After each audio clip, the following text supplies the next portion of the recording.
Hello, everybody out there in YouTube land.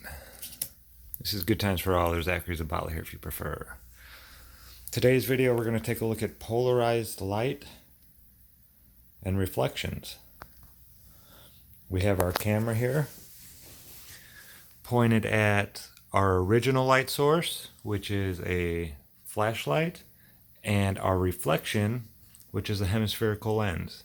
As you can see, we can see both reflections in the camera. I'm going to go ahead and start this recording now. And you should see the other video up in the corner of the picture. So we will take one of our Polaroid filters here. And these are kind of scratched up here, folks. We've been playing a lot with them. But as you can see, nor here or here, when I put it in front of the camera and rotate it, nothing really happens. One Polaroid filter doesn't do much to the light source.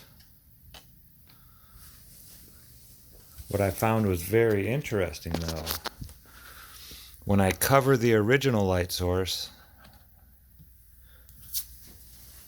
and grab the other filter, you come back here and look, and as I put it in front of this, the camera, you'll see here, watch this.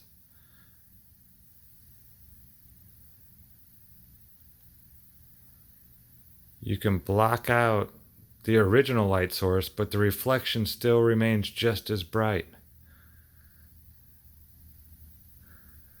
So the original light source is gone, but the reflection is just as bright as it's ever been. You cannot block Polaroid light's reflection.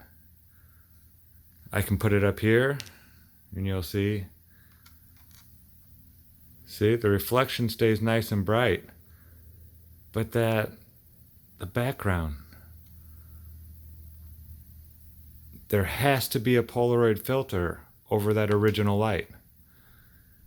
And just because there is doesn't mean that the second source will be blocked out by a single filter.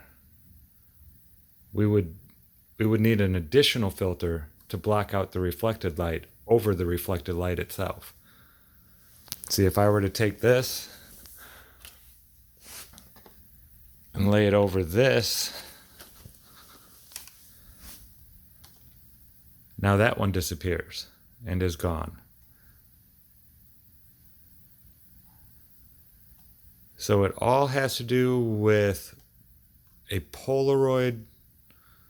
polarization field, I would call it. You need to have some kind of field polarizing a light source in order for a single polarized lens, like I have here, to actually block it out. So what is going on with that other object we're picking up behind the sun and a hydrogen alpha filter that is also able to be polarized out? This is the only way I can get light to polarize any type of man-made light, is by putting a Polaroid filter in front of it.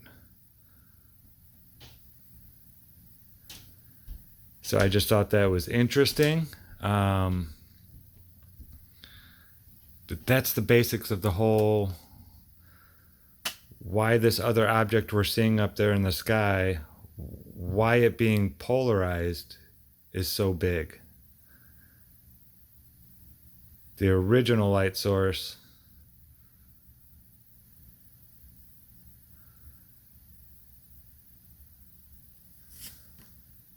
I don't know, folks. You tell me.